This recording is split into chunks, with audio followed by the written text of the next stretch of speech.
A couple of days ago, it was the birthday of Leon Trotsky. You were just reading his biography. I was. It was a really long book, 640 something pages, but it was well worth the read. This was a really good, not just refresher, but also opened my eyes to why I think there are a lot of people still today that are big admirers of Trotsky. Yeah.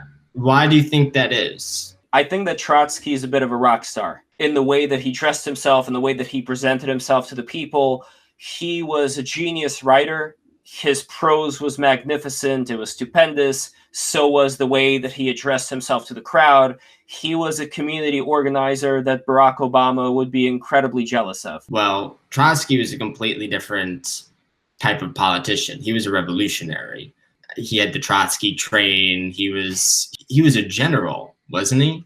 He didn't start off being a general. He started off being an intellectual, fell in love with this girl who got him into communism. And from there, he got his first experience of being arrested, sent into exile in Siberia. He got smuggled out of there, leaving his wife and kids behind, but they were fine with it because they were all revolutionaries. They were all doing it for the cause, which is another reason why I think a lot of people dig Trotsky, because they don't see him as being some opportunist that just wants to use a certain movement to get themselves rich. Instead, they see him as, I also see him as being a true believer. He was willing to risk his life and his health for this one idea. And that idea was a moneyless, classless society, like the ideal communism? It was, and in the way that he described it, it was to be a dictatorship of the proletariat. And for those who do not know what proletariat means, it means the working class, the people who Trotsky had the most faith in and the most respect towards, even during his childhood. He was really admirable of this mechanic that worked for his dad, but also he saw in his dad, who was this relatively wealthy Jewish farm landowner, somebody who behaved themselves like a boss and bossed people around. And it's funny that even though this is the quality that he wanted to eventually get rid of in terms of not having these bourgeois bosses bossing people around, in a way that's what he ended up doing to the people who were under him. But we'll get to that a little bit later. You told me you thought part of his popularity, in hindsight, how people on the web will say, oh, proudly, I'm a Trotskyite, or I'm a Trotskyian. I'm not sure which it is. You said you think it's because he looks like Colonel Sanders. He does look like Colonel Sanders. They have the same or extremely similar facial hair, but there's also another thing. Both of them dressed up as mascots. Trotsky is a really recognizable figure, and so is Colonel Sanders. In fact, there's a photo where they're both kind of wearing the same thing, but that's a different story. The point here is that these are figures whose silhouettes and whose photographs are easily recognizable as certain archetypes. And there are a lot of people out there who I don't think have read that extensively about Trotsky, about what he did. And so they put a lot of their own hopes and dreams into this man and raise him up as this martyr, because he was not just assassinated by Stalin, but he was kicked out of his own party by him, the party that he helped to found. And a lot of people, I'm sure, still have this idea that if only it was Trotsky that remained instead of Joseph Stalin, we could have had a completely different Soviet Union, and it would have been puppies and rainbows and unicorns. I mean, I'm not saying that's what people thought, but I think people have this idea that it would have been a lot better than under Stalin. And I don't think they're exactly right. It may have been 0.1% better, but he still had a lot of problems in the way that he dealt with things that he dealt with. You said you don't think he had a lot of bloodlust, but he was a ruthless, like, war criminal or warlord. He suppressed a lot of rebellions that were going on during the Russian Civil War. And this was when a faction of communists and socialists and czarists came together under the banner of the White Army to fight against the Bolshevik Soviet military, which was the Red Army. And during this time, it was hard to get supplies. It was hard to get grain. So a lot of the grain had to be requisitioned by force from the peasants, which is not something that the peasants wanted to do, obviously. So there was a lot of resistance to it. And one of the resistance was the Tambov Rebellion, which Trotsky, sitting in the decision-making table, played a role in violently suppressing. He dispatched General Mikhail Tukhachevsky to the region, and it ended up resulting in a lot of gas attacks. This was after World War I, so gas has already become a thing that people use to kill people with. And as far as the amount of casualties, it was more than 240,000 men, women, and children that were killed or executed by the Red Army. And that was in one of his campaigns, or is that how many people he killed overall? That was just one rebellion that took place at the same time that the Red Army was fighting against the White Army during the Russian Civil War. So this whole system of what they called back in the day war communism included a lot of egg breaking for the sake of producing all of these well-equipped omelets. But I want to go back a little bit, just so people understand what exactly the situation in Russia was that led Lenin and Trotsky and all those cats to doing what they did. It was a really class-based society where the upper class, the nobility, was virtually living on a completely different planet. They had to sit in their particular seats in the theater. They didn't interact with any of the other people except for certain events when Leo Tolstoy had these meetings of people from different walks of life. And he was a nobleman, so he was able to kind of put a lot of people together. But that was the difference. That was really rare. Usually what happened is the nobility stayed in their place. The middle class, including the Russian intelligentsia, which Lenin and Trotsky are from, stayed in their place. And the low class, the peasantry, former serfs, they stayed in their place. And those three classes didn't communicate with each other. They had nothing to do with each other. And that resulted in a lot of tension and a lot of explosive activity happening towards the end of the Tsarist regime, because there was no upwards mobility. Not like in the United States, where you can have only pennies in your pocket and work your way up. There, if you had pennies in your pockets, you still had pennies in your pockets when you died, because that was a class that you were born into and you couldn't do anything about it. And it resulted in the 1905 Russian Revolution, which was squashed by the Tsarist regime, but that was described by Lenin as being kind of like a dress rehearsal towards the 1917 Russian Revolution in October. But the interesting thing here to me is that there was another Russian Revolution in February of 1917, which was actually something I think could have been great in the long run. Because in that revolution, it heightened the power of the Duma, or parliament, as you could call it, where the Russia of today could have been what they have in England today, if things would have turned out differently. But instead, they had to get those gosh darn communists shipped into Russia right afterwards so they could enact the revolution of October 1917, and everything went to hell in a handbasket from there. Trotsky has a unique legacy because we haven't quite captured in this conversation why he has his own school of thought within communism. Were there things that he aspired for or wanted for the Communist Party that contributed to him being exiled? I mention this because in the 1960s, his Fourth International inspired Positivism in Latin America, which was a movement of Trotskyites that had some very interesting beliefs about aliens and dolphins and nuclear energy, and they helped Che Guevara take over Cuba. As far as Cuba itself, Trotsky didn't have anything to do with it. I still got to read more up on the, how do you say it, the Positivists? That's how I pronounce it, Positivism. Yeah, it sounds like a really fascinating movement, but as far as the differences between Trotsky and Marx believed that capitalism would eventually stagnate, destroy itself, and result in worldwide communism. What ended up happening, funny enough, was the opposite. But as far as the differences between Trotsky and Stalin go, I don't think there would have been that much of a difference in the way Trotsky would have implemented his policies, since the aforementioned suppression of rebellions were done very draconiously, and Trotsky didn't seem to care that much about the human individual life.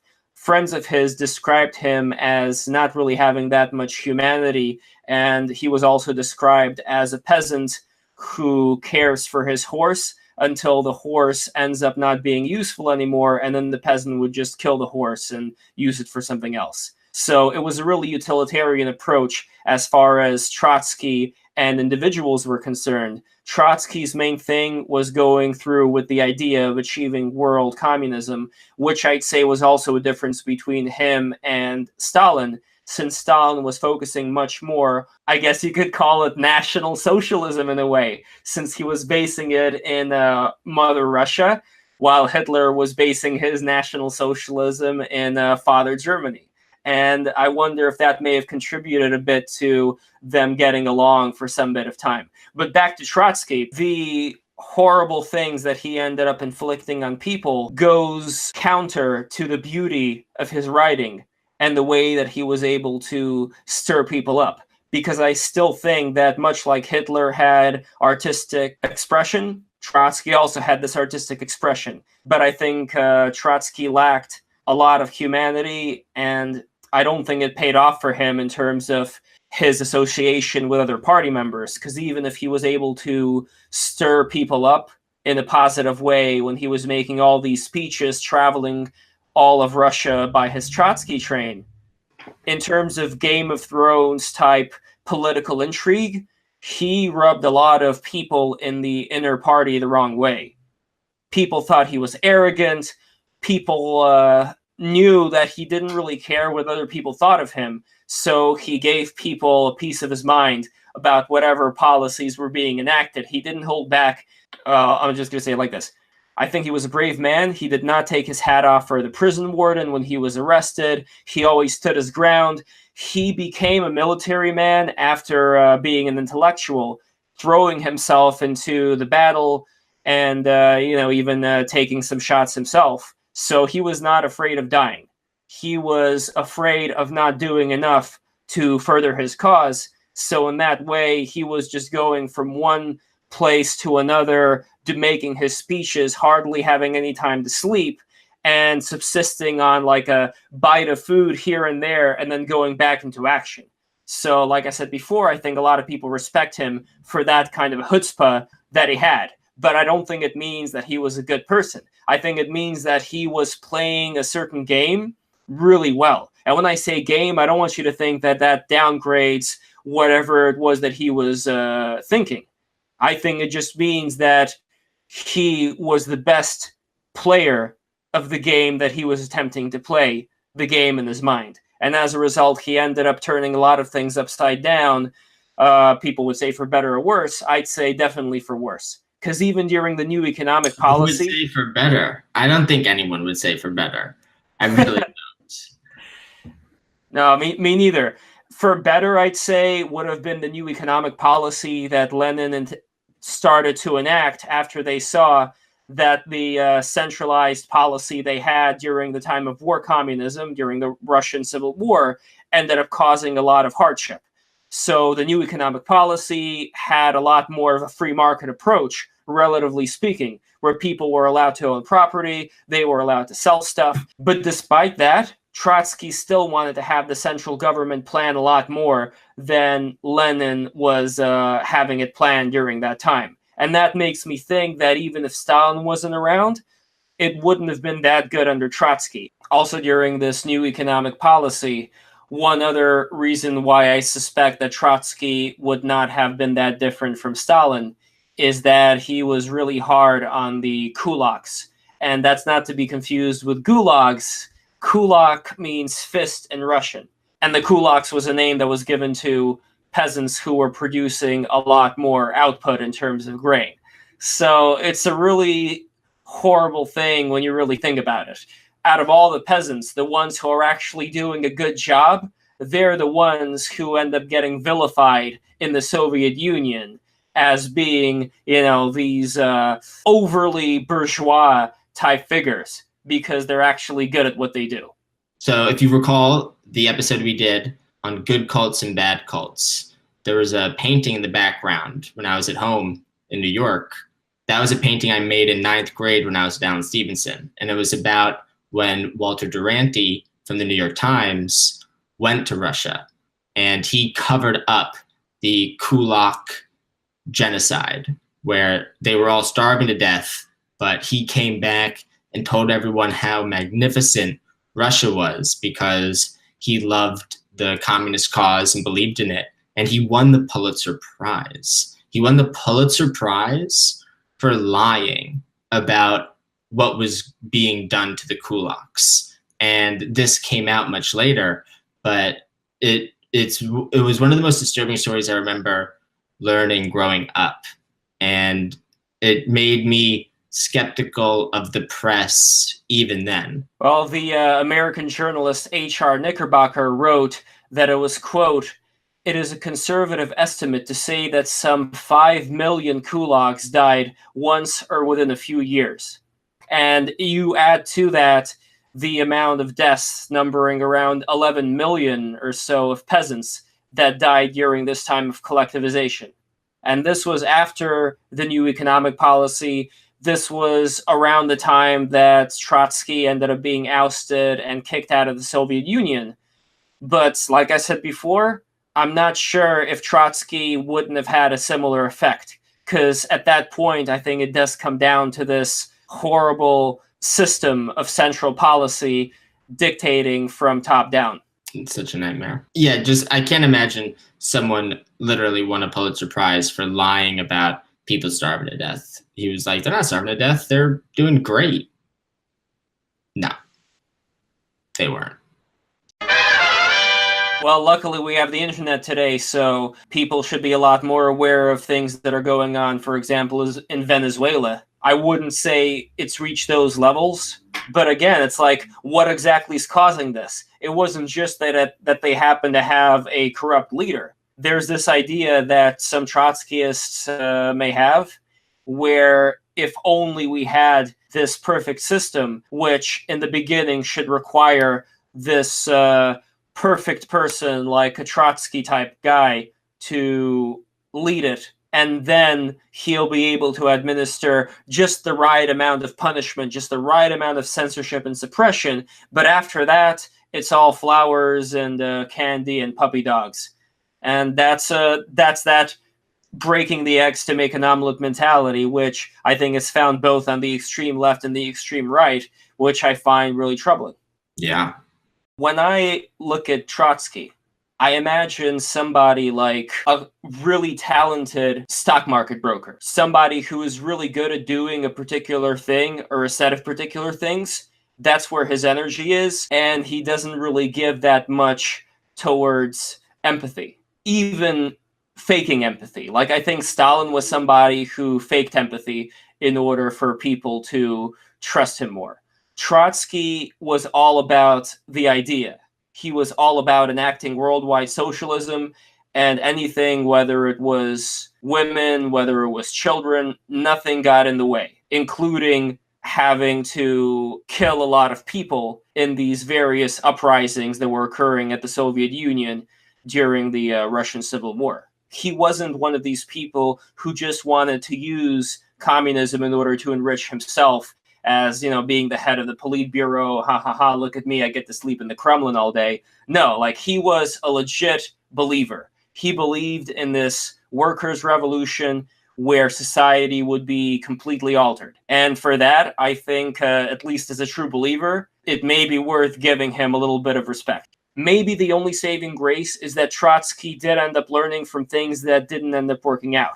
First, he was on board with the Mensheviks. Then he saw that they weren't working out, so he went to the Bolsheviks. So it wasn't like he couldn't change his mind. He was just really stubborn. So what probably could have happened is there would have been a lot more famines. There would have been a lot more bloody insurrections. There would have been a lot more exiles into Siberia, a lot more gulags. But eventually, maybe Trotsky would have seen the light and would have enacted another new economic policy. But again, hindsight's 20/20, right? Absolutely. I haven't learned as much about Trotsky as I have had this week. Well, what would you say is the impression that he left on you? The impression that he left on me was that he kind of brain spawned a lot of the communist revolution, and that he was a believer and a revolutionary and a general. And the impression I got from the historical perspective was that I think people try to get into the psychology of a lot of these people. He was just very cold, insensitive to people. He lacked humanity, like you said. He's so abstract. The fact that I talk to people regularly online, and at any time, any number of them might be Trotskyites. It's surreal, because when you apply the principle of charity and you're trying to understand the best possible interpretation of what someone's saying, I try to find the diamonds in the rough. And I don't think that there's a bunch of bloodthirsty people who want to try a failed experiment again. I think a lot of people romanticize aspects of his character that enabled him to accomplish what he did, but they do that and overlook the total picture. I think Trotsky ended up being culturally appropriated into the image that people want to imagine he had. And part of me thinks, as silly as it is to say it, that it may have to do with his face and his facial hair and the way he dressed and just this character. Like, he could be a great anime character. Like I said before, he looks a lot like Colonel Sanders. And the Japanese appropriated Colonel Sanders, having him become a Christmas icon and having a statue of Colonel Sanders in front of every KFC store.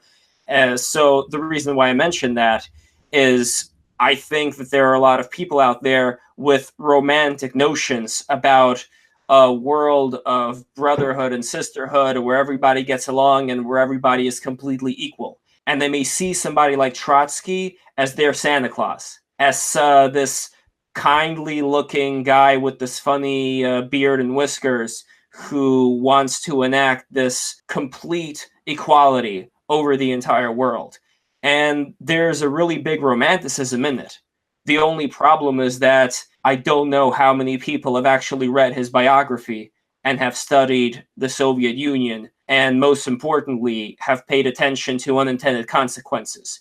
Because maybe if we got a 16-year-old Trotsky who started getting interested in all this stuff, sat down with him and showed him through a crystal ball what he would end up enabling, maybe he would have been thinking twice. Maybe if we would have shown him what would have happened in America and in places of the third world where, for all of its faults, capitalism and the free market was allowed to thrive, then maybe he would have had a different opinion.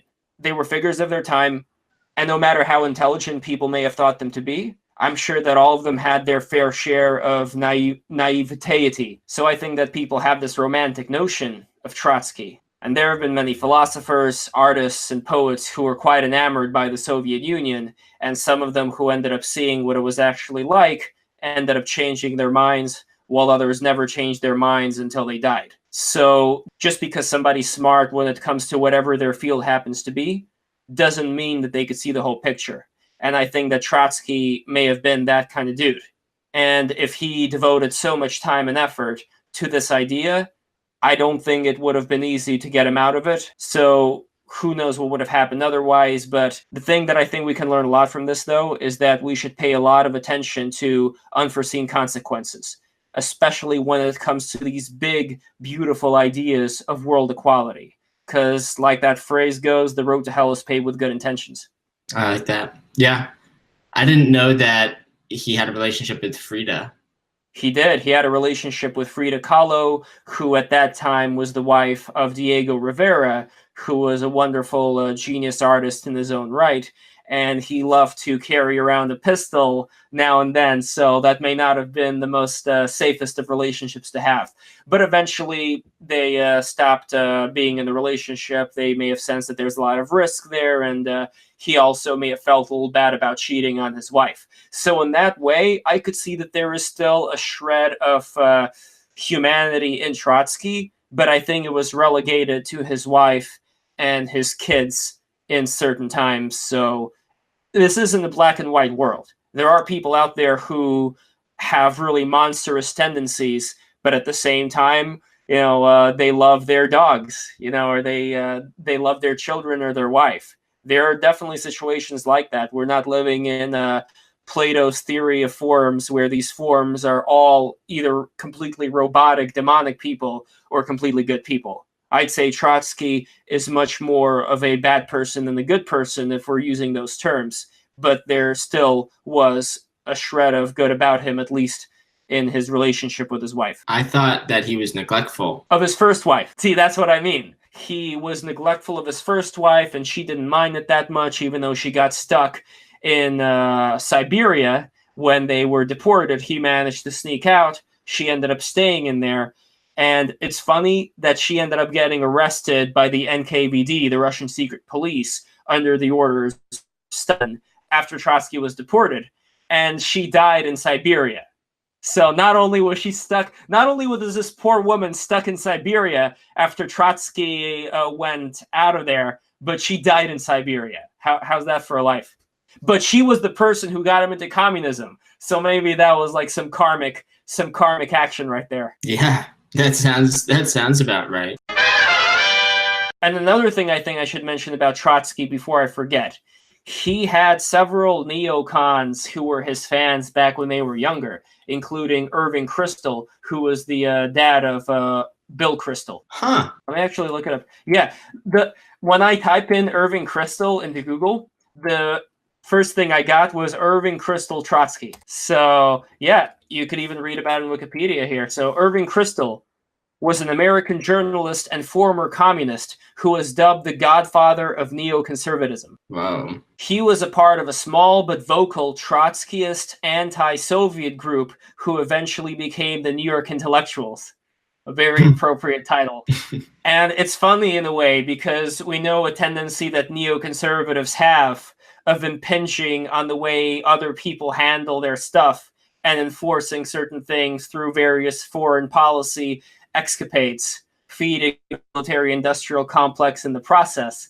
I see a bit of similarity there. So I wonder what's up. I wonder what's going on. It's fascinating. It is. It's all fascinating. But I think we've talked a lot about Trotsky today, and we've given people a lot to chew on. I recommend everybody to go out there, learn as much as you can about this stuff, because now we've got a socialist here in a government in New York, and I don't know what's going to be happening later on, but it is an idea that's getting to be a lot more comfy with people, which, who knows, maybe it is a good thing. Maybe people need a bit of an inoculation of socialism before they figure out exactly what it is, because I think a lot of people here in the United States, they have no idea.